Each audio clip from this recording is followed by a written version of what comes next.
Hey everybody, welcome back to my channel. I'm so sorry that it's taking me so long to post this second video. I've been having so many issues with my camera, but it's all fixed now, so I'm so excited to continue shooting videos for you guys and posting things to my channel. I posted my first video and it received so much love. Thank you so much for all the likes, for everybody subscribing. If this is your first time to my channel and you haven't already, please go ahead and like and subscribe. So this video is going to be about how I actually found out that I have Hodgkin's lymphoma. This story is going to start early of June of 2019. My best friend Aisha invited me to a girls trip to Mexico. Her birthday is June 11th and mine is June 10th, so it was like a pre-birthday turn up. So you know I was excited, you know I had to go. But I've never been to Cabo before and it was amazing. I had so much fun and the food was even better. Y'all know a girl loves to eat. And if you follow me on Instagram, then you know, I know you've seen that picture that I posted in that lime green bathing suit. It was popping. I know, let me boost myself, okay? It was so good. Shout out to Dom. Dom took that picture. She did an amazing job. It was like my little comeback picture or whatever. So, you know, whatever. Anyways, back to the topic at hand. Prior to going to Mexico, I had this persistent violent cough that I just couldn't get rid of. I was never really motivated to go to the doctor for it, only because I've never been the person to get sick. I've probably had the flu maybe once or twice in my life, and every time I get a cold, I just take over-the-counter medication and it just goes away on its own. So when it came to the cough, I just figured, hey, it's just gonna go away on its own, so whatever. I just kind of let it go. But on my way back from Mexico, I picked up something in the airport, and so when I returned, I had flu-like symptoms. And I was just like, okay, whatever, I might as well just go ahead and go to urgent care to get some antibiotics or to see what's going on with me. And when I got there, they were just like, okay, you probably just have some type of bacterial infection.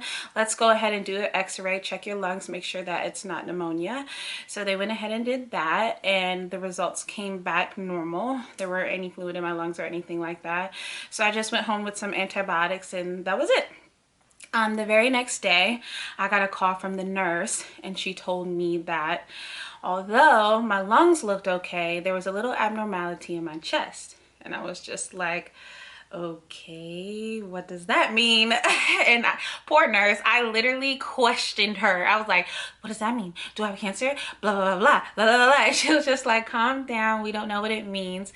I'm just calling to let you know that we suggest that you go ahead and get a CT scan as soon as possible for further investigation.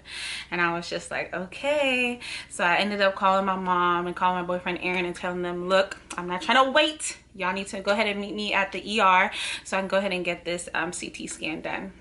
So I actually work in the ER, so I was just laughing and having a good time with all my coworkers. When I got there, I wasn't really having those flu-like symptoms. I just had a fever, that's it. And yeah, I mean, I felt pretty normal. But anyways, they got me to a room pretty quickly. And once I got back to a room, again, I was just chilling, hanging out. The doctor comes in and he's just like, look, I think you probably have like some type of inflammation of the trachea just because you've been coughing for so long. But let's go ahead and repeat the x-ray to see what patient first was talking about, and then we can move from there. And I was just like, okay. He was very lackadaisical, didn't seem like he was too concerned, so I wasn't either. I'll continue having a good time. I was just chilling, watching TV, talking with Aaron and my mom, relaxing. So they ended up doing the x-ray, and then the doctor came back and he was just like, okay, we see what they're talking about. There seems to be a little abnormality in your chest. Let's go ahead and get this CT scan scheduled. Like, okay. So by that time, it was probably 10 p.m. They get the CT scan, and when the results of the CT scan came back, it went from 1 doctor to 4 doctors. And when they all walked in, I'm looking around and I'm just like, okay, what are you guys about to tell me? Obviously, it's, you know, something serious, a little bit more serious than what they anticipated. And so all of these doctors are questioning me, asking me all of these things. And I'm like, guys, I don't know. Nothing is happening. I mean, I've just been coughing. I got sick from my trip, but other than that, I'm fine. I mean, prior to the trip, I was doing fitness training with my trainer, and I've always played soccer my entire life, and I've been pretty athletic. I would call myself athletic, but I noticed that my body wasn't really responding. Like, I couldn't really do the things that I wanted to do that I knew that I could do. Walking up the stairs, I was super tired, but other than that, I've been fine. Like, what, nothing is wrong with me. What, I don't know what's going on. Like, I'm just here. I don't know what's going on. But they were so concerned, and I was just like, okay, well, whatever we need to do, let's just go ahead and get this done. So they were just like, the next step is we need to go ahead and get this biopsy.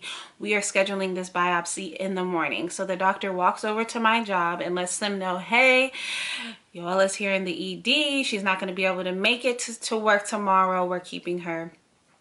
Bing, bang, boom. So they ended up getting me scheduled for a biopsy 8 o'clock in the morning, the next morning. So I stayed the night in the ER. So when it came to the biopsy, it was really scary. They did not put me to sleep all the way. I was only under high sedation. So if you can imagine having this long needle going into your chest, and remember, it's like right here. So I'm laying back and I'm literally going through this whole process with everybody in the room, and I'm telling myself, don't look, don't think about it. But I cannot not focus on this huge needle going in me and all these doctors poking and prodding at my chest. But anyways, I just tried to remain focused, and luckily all the doctors and everybody in the room was super comforting, and they were super informative, letting me know everything that they were doing before they did it. And it didn't hurt or anything like that.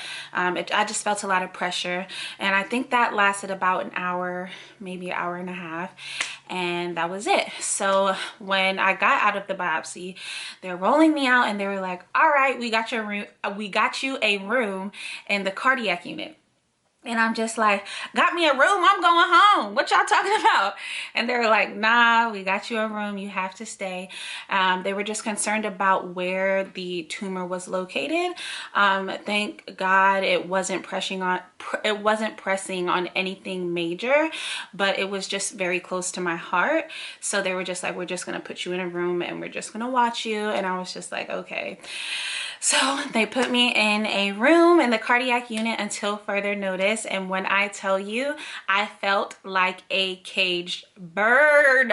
So they kept me there, and I'm like telling all the nurses, listen, I'm fine. I can walk. Everybody wanted to roll me around in a wheelchair, which I understood, that's policy. But I'm just like, I'm fine. I can walk, guys. Listen, I can walk. I can talk. I'm great. I can go home. And then whenever you guys get these results, just call me. And they were like, nope, you can't leave these double doors. And I'm just like, okay, fine. So I took my IV and I walked around that nursing station real slow. And I was just like, y'all gonna have to deal with me then. If y'all want to keep me up in here, locked up in here, fine. So I walked around the nurse's station probably like 5 times a day. I was so bored. If you guys know me, then you know that I need to keep moving. I get bored easily. I get irritated easily. I was hungry. I didn't want any hospital food, but luckily Aaron came. We were playing card games. He brought his son, which was nice. My family came. They all tried to keep me preoccupied and not thinking about all of this crazy stuff that was happening. But then again, everybody still was like, what's really going on? And everybody was worried, but they just wanted to keep me, you know, in a positive attitude. So finally, I end up meeting my thoracic surgeon, who is such a beautiful lady. I love her so much. But she came in and she told me, like, with her experience, she thought that it could be one of 2 things. The first thing would be a thymoma, which is just an overgrowth of the thymus gland. So everybody has a thymus gland when they're born, and it produces cells for the body. And once it produces enough cells for the body, it just stops growing and we don't need it anymore. However, in some people, it continues to grow, and it just becomes this, you know, this overgrowth. And she told me with how big it was, because it was 10 centimeters when it started out, she said that they were going to have to surgically remove it, and I was going to have a scar from here to here. Okay. So when she told me that, I was like, what? I'll have a what? But yeah, I was just like, all right, okay, that doesn't sound very good, but I mean, hey, it is what it is. What's the second option? And she was just like, the second option and what she thinks it could be is lymphoma. And I'm like, what? In the back of my mind, when all this happened and when the nurse from Patient First called me, I was just like, okay, do I have cancer? But cancer doesn't run in my family. I don't really get sick.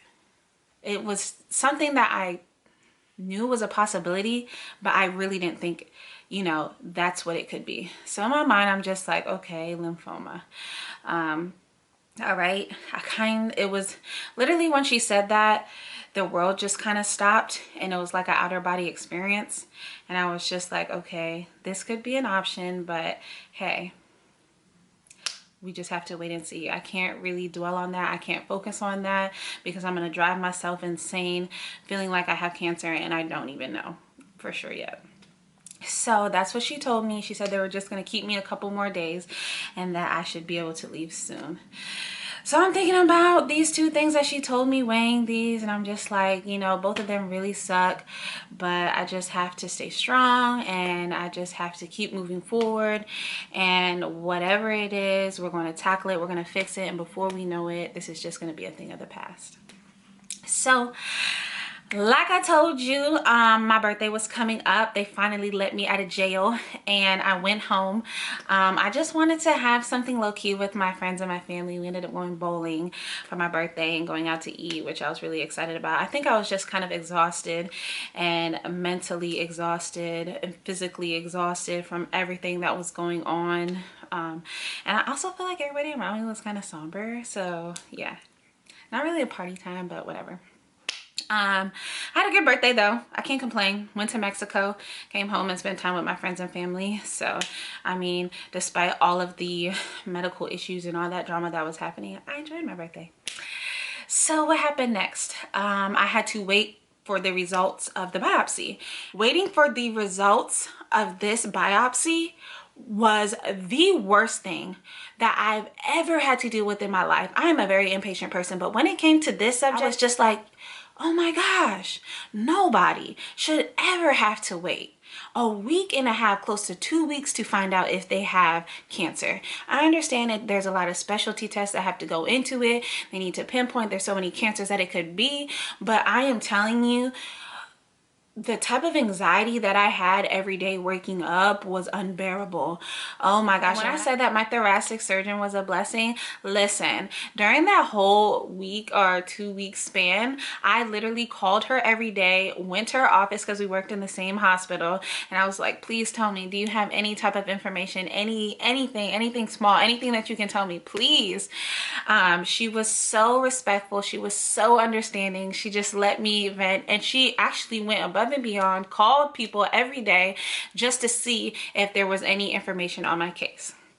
Finally, one day, I ended up calling her and I was just like, I already know you don't have any information, but do you have any information? And she was just like, actually, I do. On your lunch break, can you come to my office? And I was just like, oh my God, Jesus, Lord. I was just like, okay, this is what I've been waiting for. And honestly, I wasn't prepared for her to say that, but I was just like, okay. On my lunch break, I went ahead and went to her office. And as I'm riding up that elevator, I'm like, what am I about to hear? What is this lady about to tell me? Oh my gosh.